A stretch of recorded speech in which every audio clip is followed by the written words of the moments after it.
Well, the first thing is this. The work showed that your mind's perception of the world changes your biology, the chemistry of your body, which changes your cells. And I said, okay, so if you control how your mind operates, then you can control your chemistry. But then here's where the problem comes from. There's two parts to the mind. The conscious mind, which has your personal identity, your spirit, your source attached with it, is a creative mind. The conscious mind can see into the future, can review the past, solve problems. The subconscious mind, the other mind, is more of a habit mind. That's when you learn how to do something, and once you learn how to do it, you don't have to think about it, it's automatic. Well, most of us walk around in the world thinking that we're running our lives with our creative mind. And I'd say, Emmett, what do you want out of your life? And you would say, oh, I want to be healthy, I want to have great relationships, and then you try to say, I'm running my life with these beliefs.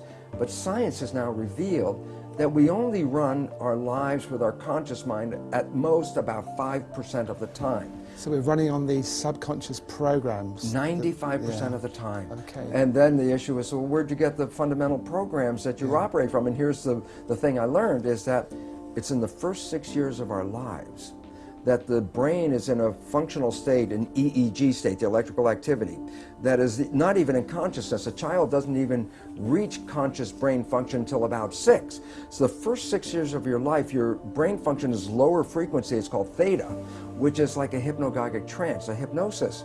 So the first 6 years of your life, you're like a television camera, recording everything around you, everything you observe, just going in from your observations into your programming. So we acquire beliefs and attitudes and behaviors, not from ourselves, but from our parents and our family and our community.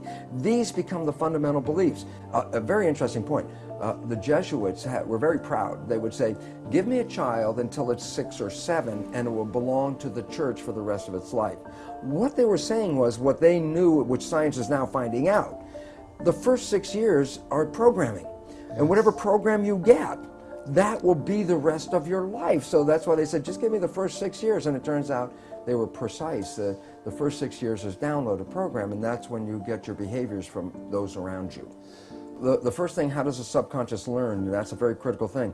The conscious mind can learn from reading a book. So the subconscious mind can read a self-help book, and you go, wow, that sounds really great. And then you find you read the book, but your life is still the same. And it turns out, why? And the answer is because the subconscious mind is more of a habit mind, things that you repeat over and over again. Yes. So the reality is, if you can stay conscious, be present, and when those negative thoughts come in our head, and psychologists tell us 70% of the time, the thoughts that are going through our head are negative and redundant, so the same negative thoughts are going through. If you could stop those thoughts, if you could hear them as they come through, like, oh, that's not going to work, or this will never happen, those kinds of thoughts. If you can hear them and stop them consciously, say, no, change the belief right there, just give the more positive thing. As you repeat this more frequently and you keep repeating it, the subconscious mind begins to learn. So as a habit, if you stay conscious, and you have to work at it, and here's why people say, well, how come only 5% from conscious mind, 95% from subconscious? Because the conscious mind can think into the future and think into the past and solve problems. Then think about it yourself. Most of the time, you're thinking about something.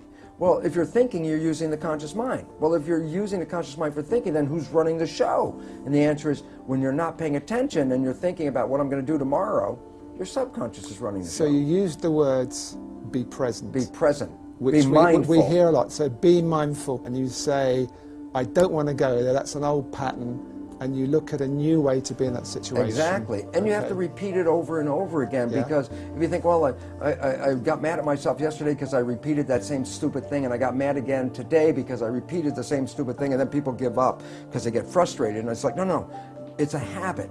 So you have to every day, but ultimately you can repeat it. When I started to apply the new science and rewrite the subconscious so it supported me rather than the programs of limitation or disempowerment that we get from our parents and our community as children, which almost all of us get.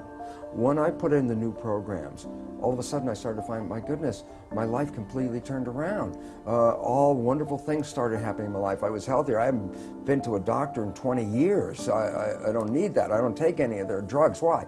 Because most of the illness is just from the stress of not living in harmony. And when you learn to get rid of the limiting programs that we got as children and put in programs that support you, guess what? Then all of a sudden the place turns into heaven. And it's interesting, I tell people, well, you create your own life, and then they look around and go, oh, I don't want responsibility for this, but I say, well, you didn't know you were creating with these unconscious beliefs. And yet then I tell people, especially people that have fallen in love, and the people have fallen head over heels in love, I say, go back to that time when you first fell in love. Let me ask you a question. Were you healthy? And oh yeah, I was healthy as anything. I said, did you have energy? I said, oh, I had so much energy, made love for days in a row without even eating. And I go, yeah, and I go, and how was life for you? It was so exciting. I couldn't wait for the next day. So I said, in this little period that that I refer to as a honeymoon, I say, wasn't life like heaven on earth? And they go, well, yeah. And I go, that was not an accident. That was an actual creation. And you say, but what was different that made life so heaven on earth during love? And the answer is because you become very self-conscious of yourself. You don't rely on the habits. The day before you meet this person, you're going to go on a date. I say, especially to women, I say, how long did it take you to get dressed? And they say, well, it was 15 minutes and I was out of the house. And then I say, now, tonight, you're going to go on a date with this person who has just rocked your world. And I say, how long does it take you to get dressed? It's like, my God, it may take an hour or two. And I say, yesterday, 15 minutes, today, an hour or two. What's the difference? Yesterday, I got dressed by habit, because I get dressed every day. Yeah. But tonight, I am looking in the mirror, meaning I am self-conscious. I am making sure that I represent myself to be the best individual I can be. And when both parties are not relying on the habit, and both of them are saying, I'm creating the best I can be, they're living in the moment of the now, they're being very mindful, they're being very present, and guess what? Heaven on earth is created